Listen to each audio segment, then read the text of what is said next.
Alright, so I marked my piston out, my port out into the piston, exhaust port, intake port width.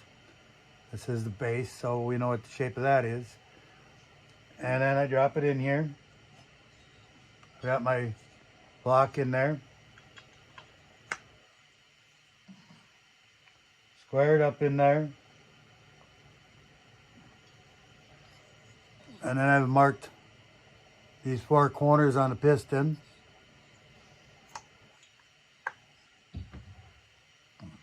What I don't want to do is grind in to the port, right? But I'll use these marks as a guideline and port marks as a guideline, and I'll modify the piston for better flow.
Back side, modified side.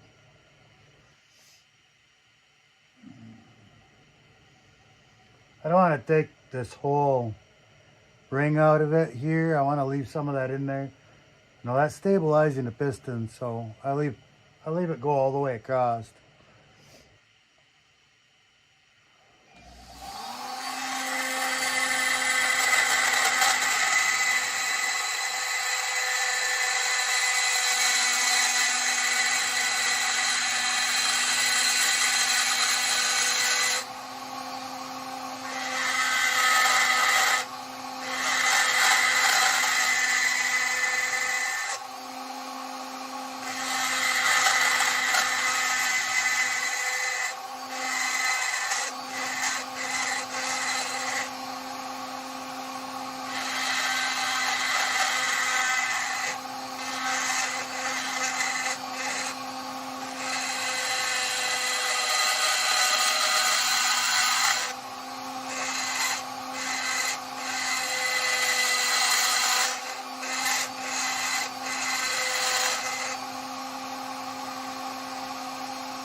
Something like that. I'll have to, chamfer the edges here just a little bit, but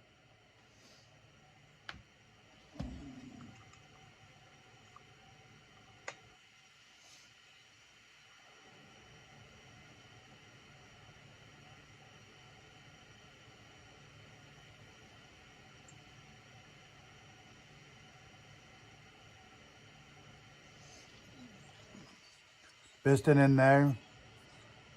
Now you can see how much lip I can remove out of that. You can remove more than that if you want, but it won't do you any good.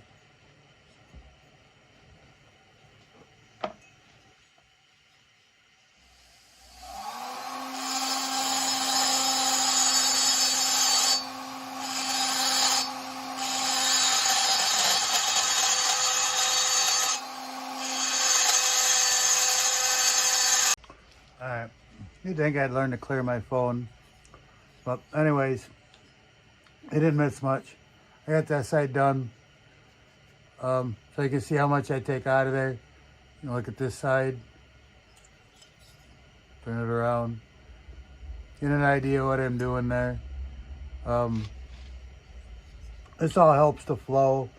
You know, I see a lot of guys take these side ones up a lot higher, but it doesn't do any good because the piston's in the way, you know.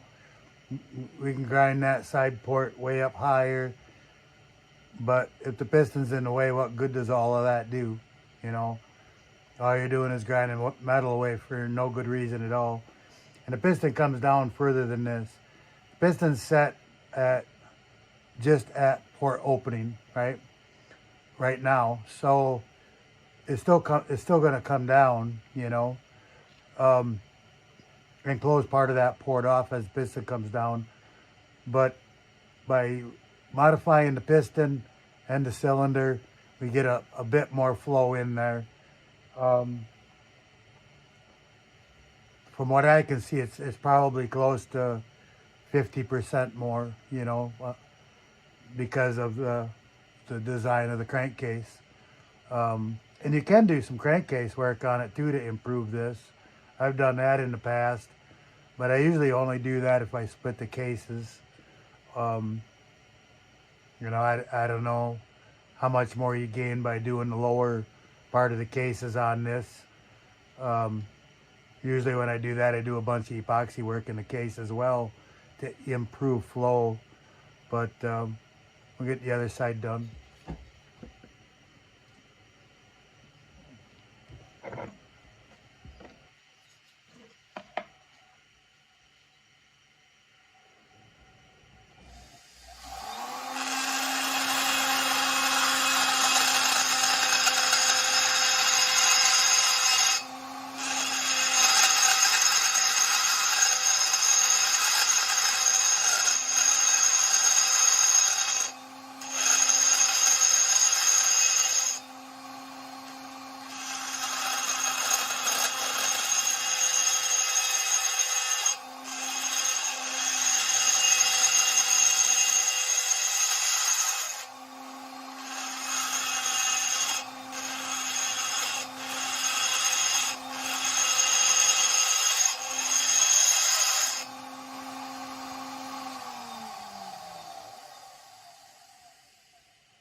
You guys look into the crankcase, you'll understand this, you know. especially if you have a case half that's off and you can just set the cylinder on it, but maybe put the bolts in there, you know, and kind of see what this looks like. You'll see how it's impeded. Even the crankshaft gets in the way. The counterweights of the crankshaft get in the way, but there's only so much we can do, right? And work with what we got. So this is what I do with them. Seems to make a big difference. Again, I don't do things if they don't do anything. There's no reason to grind a bunch of metal if it doesn't actually work. So you learn all that on the first model, you know, the first one you do. You learn all of these things. Each individual model saw is different. And as you learn, you work with it. And then when you see it again, something similar, you got an idea what you're doing, right? Or what you need to do. I gotta deburr everything. I get that piston to come back out of there. I got it a little bit stuck.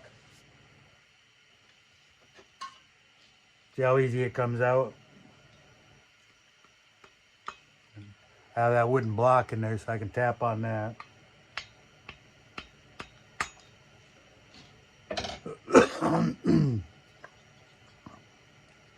Stuck by the burrs that I'm making, you know. There's also a little bit of shavings in there, so, you know, be a little careful what you're doing. Don't get rammy and rambunctious. It'll come out.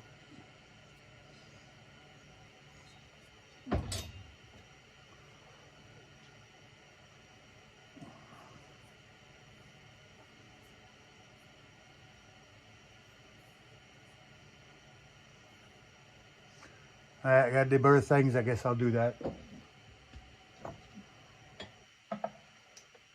Deburr and chamfer, whatever you want to call it.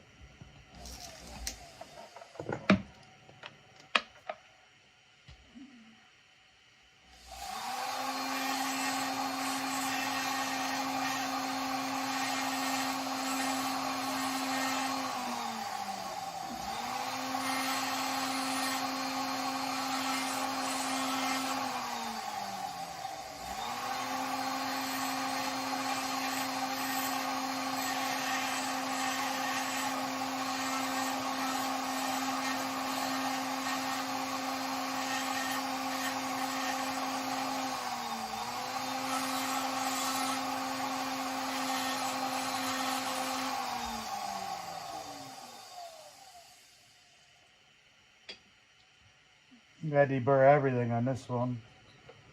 Everything I've touched anyway.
other thing is, a lot of guys will taper and knife edge this and whatever, but it doesn't increase the volume of the port.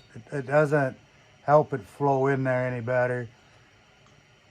I just do a rounded edge. Any kind of air on, wind tunnel stuff, air on is a rounded edge, air off is a sharp edge. That's what works in wind tunnels. That's what should work in these. And that's usually what I do. Round on, sharp off. You keep them little things in mind when you're doing stuff, you know. I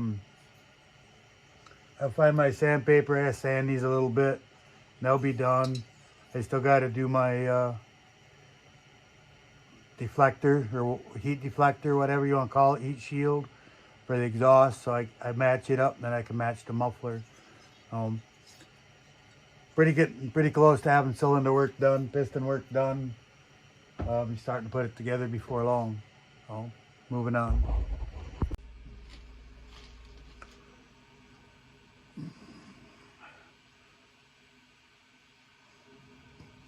I got the skirt shorter on the exhaust side at about 40 thousandths maybe of coverage for so it doesn't pre-port.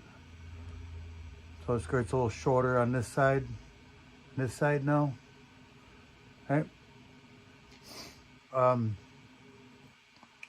Two reasons.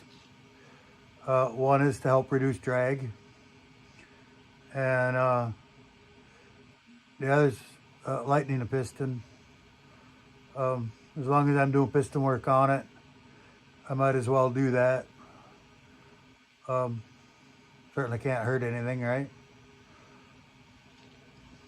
I don't know if it's a big deal or not, but I've never seen a lot of advantage to lightening the piston, but a little less drag maybe, you know. You might gain a little on lightening the piston. It's marginal, but anyway, did it anyway. As long as I was porting it, modifying that piston, I thought I might as well do it. Bolted the heat shield up. We're just going to match this to the cylinder.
We'll be taking this off, putting on the muffler to match the muffler. I think somebody else has already done a little work on it because it was a little closer than normal.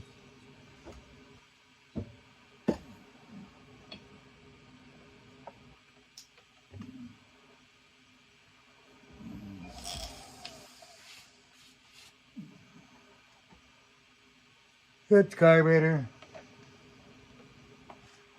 One thing I always do, thin shafts and clean up the venturi.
muffler, ignition timing, start putting it back together.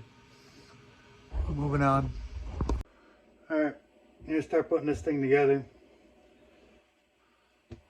I don't like these tank vents. I don't think they pass enough air, and they leak anyway. There's part number. I think when I started using these, there were 395 parts, but I think they fit a lot of saws. It's just a little plug that goes in there. And these will leak a little bit of gas, but they won't build pressure. And, you know, they vent really well. So this is what I put in there. I'm sure they fit some of the older saws.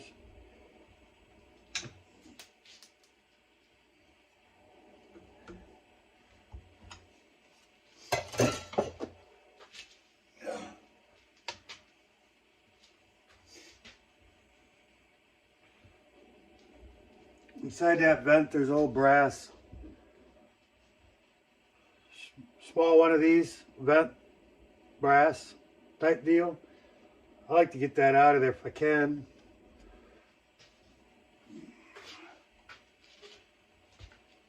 I want it to vent as best as it can.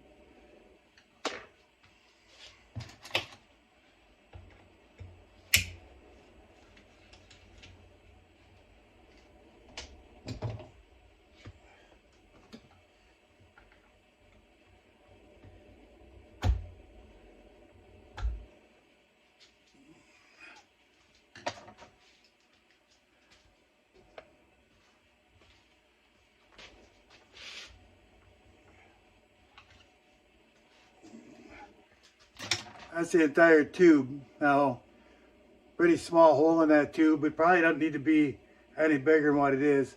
What it does is it runs the vent all the way to the other side of the tank. I try to get that piece of brass out of there.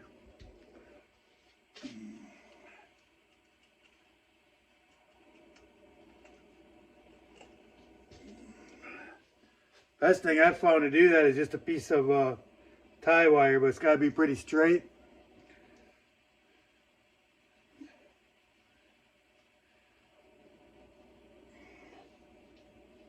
Run that up in the bottom of the tube. Push that piece of brass out of there.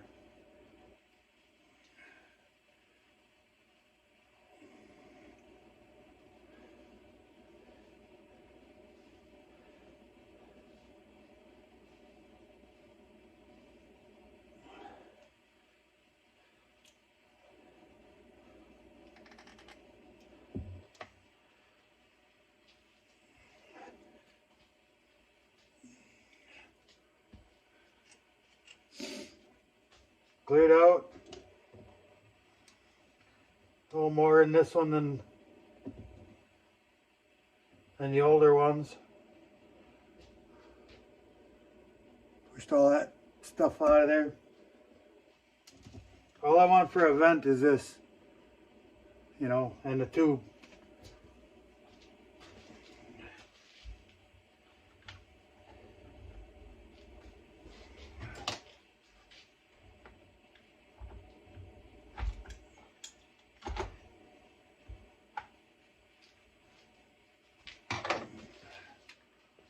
These are the best things that I've found for a vent for these.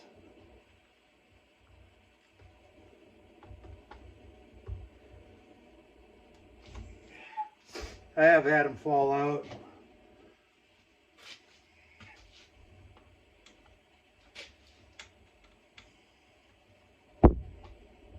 In there as far as I can get it in there.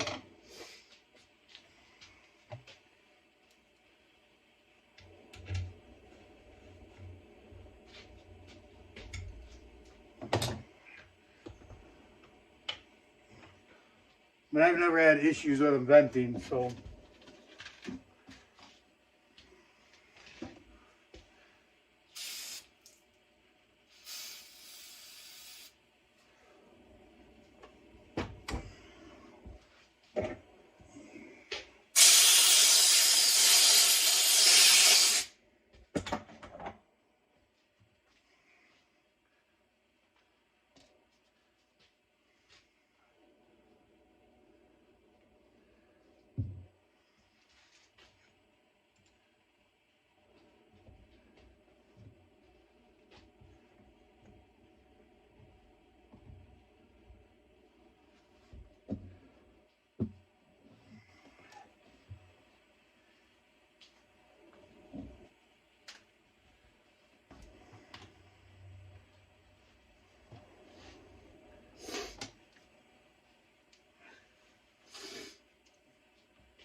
The guys out there, they say, clip that ear off of there, right? You don't want to do that unless you have a provision to get that clip out of there.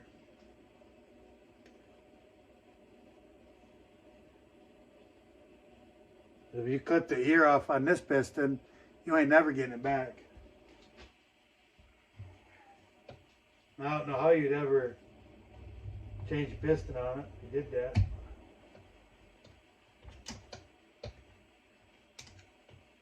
Doesn't matter if the opening's on the top or the bottom.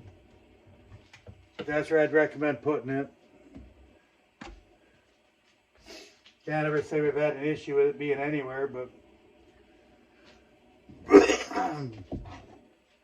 why take a risk, right?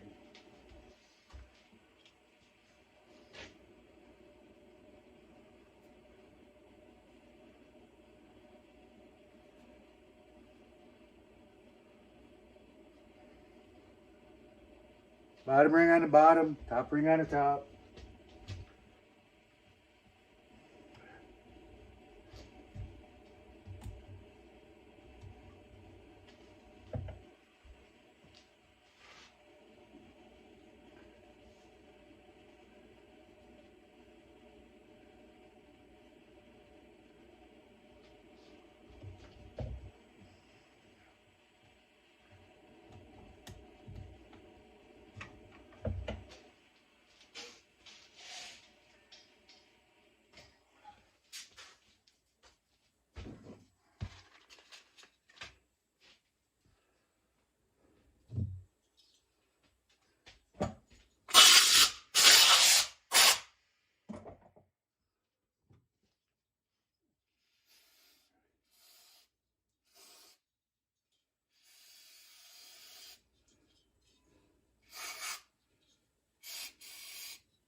I forgot to do something, didn't I?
Hey guys, put these in there, or they work on a carburetor, or they mess with stuff, and they pull this cable casing off the trigger, and I do that to be able to push this cable in here. But then you got to put the cable casing back in the trigger.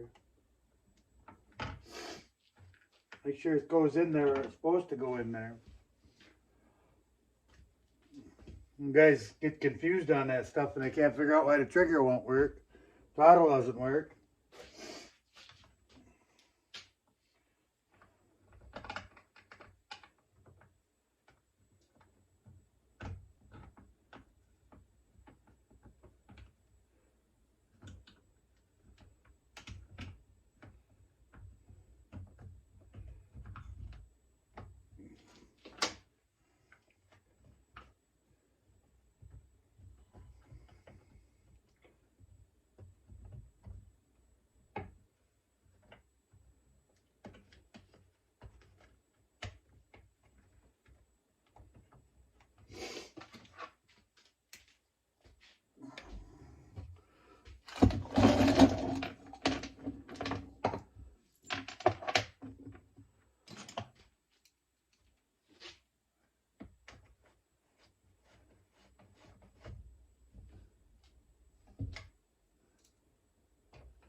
I'll have to open up my new tube of Durco one of these days.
I guys put Loctite on everything, and this saw was put together from the factory. The screws had grease on them. Not Loctite, grease.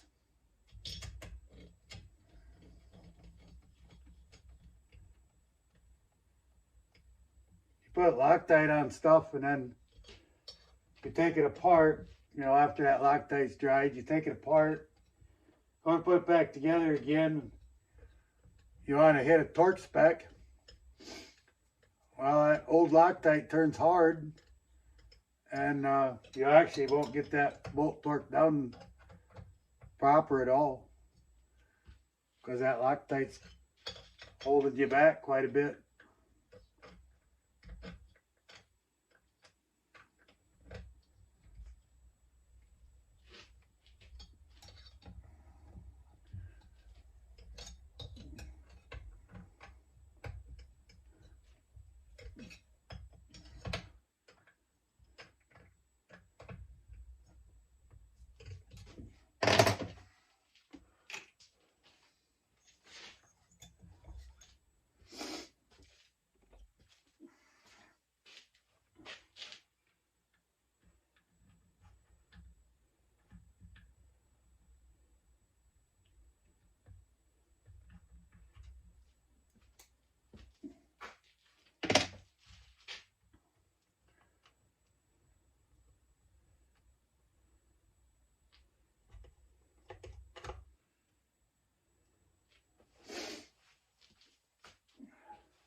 Generally on the limiter caps on these, I don't take them off.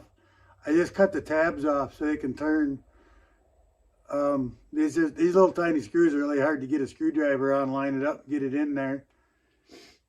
It's the way it came when I got it. So, you know, nothing lines up here anymore. You know, it's just all wrong. But it is what it is. Work with what I got.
I need to get my timing, don't I? I'll do that first. My ignition timing on.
There used to be, everybody wanted a black coil, one that's not rev limited. Spend money for that. That's fine, but it only gives you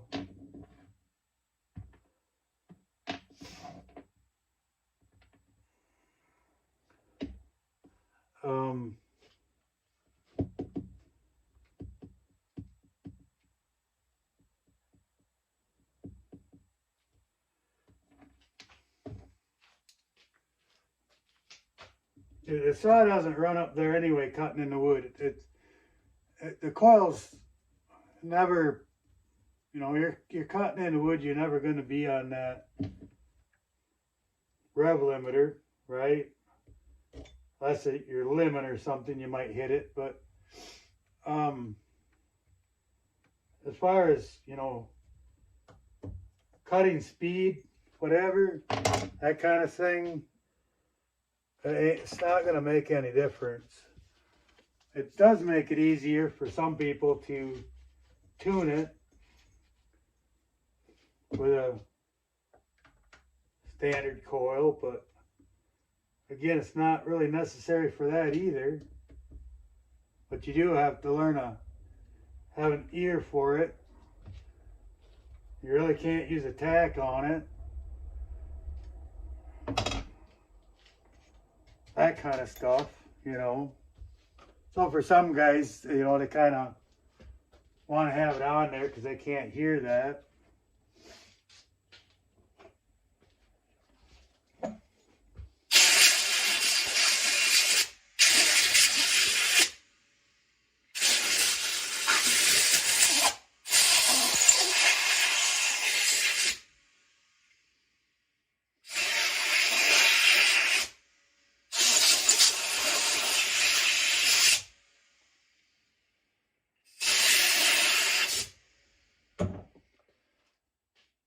There's guys out there that are porting saws that can't hear the tune. You know, they put a tack on it and they go cut with it and they change the RPM a little bit and they go cut with it and doing it all on a tack.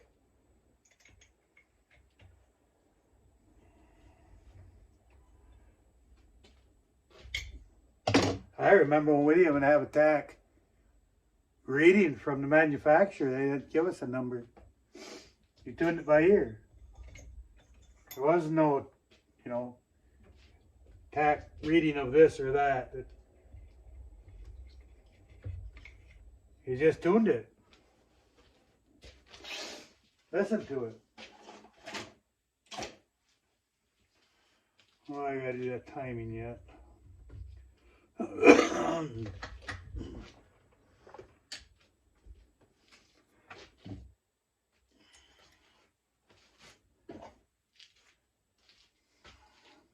Kind of jumping around here a little bit.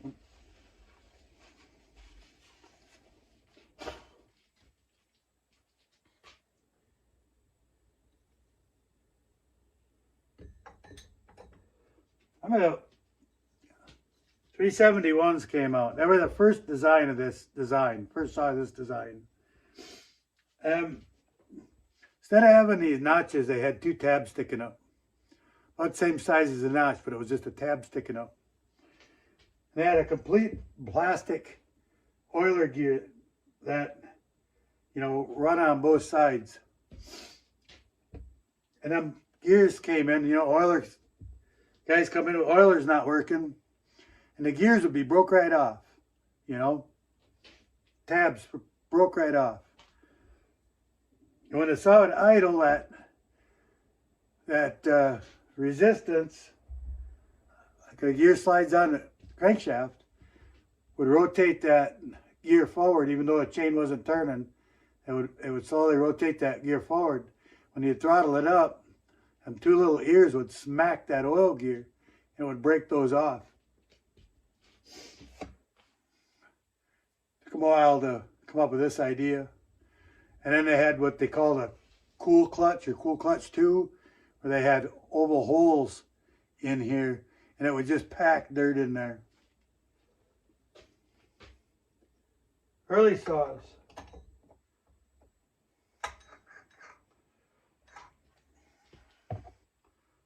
Took them a while to figure that out, but they did.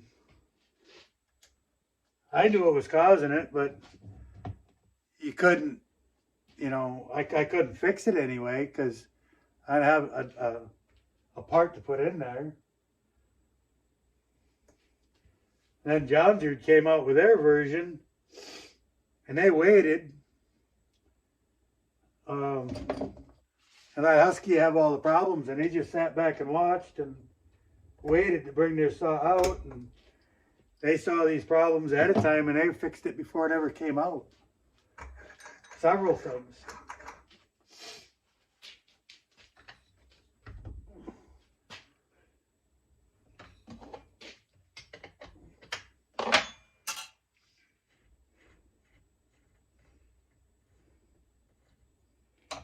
That's kind of a funny deal because John Deere's the one that designed that saw in the first place.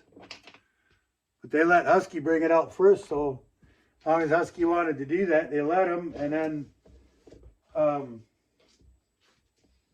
they just watched for issues, and there was a few issues.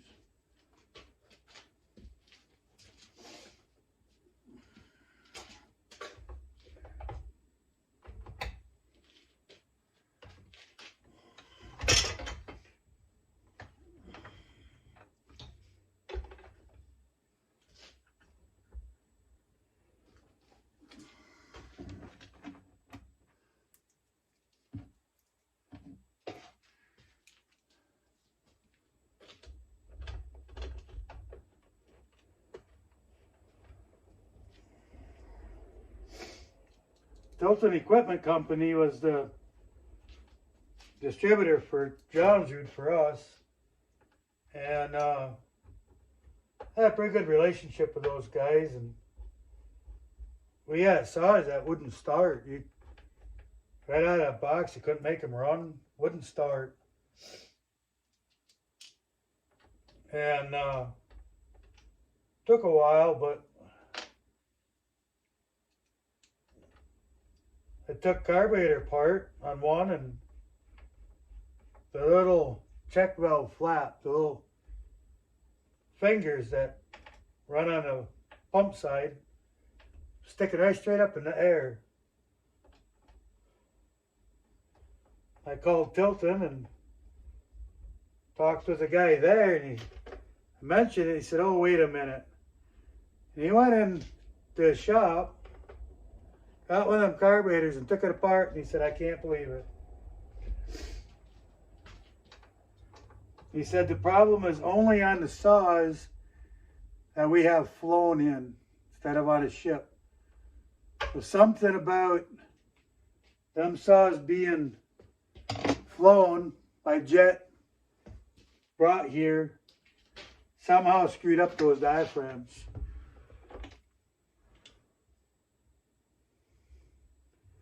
That was pretty wild. Interesting, you know, interesting stuff.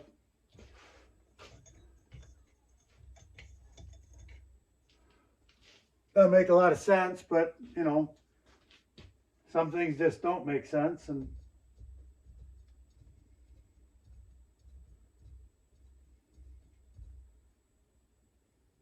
they were warrantying at the time they started warranty the whole carburetor because nobody figured it out. They're pretty happy to talk to me about that one.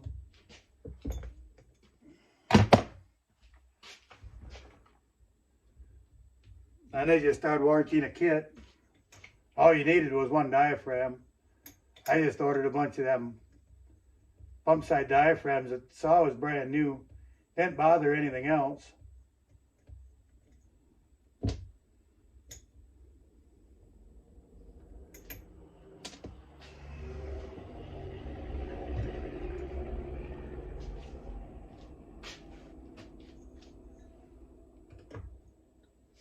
Little trick on these.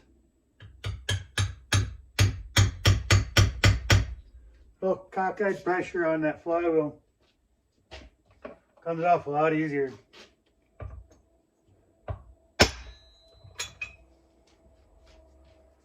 Doesn't take much. Just kind of little pressure on one side and give it a tap. Won't take a whole lot.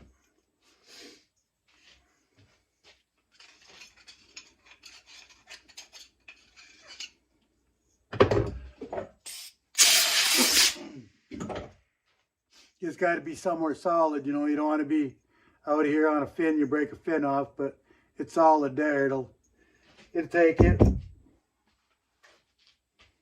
Be kind of gentle with things. You don't have to be rough, manhandle it, you know.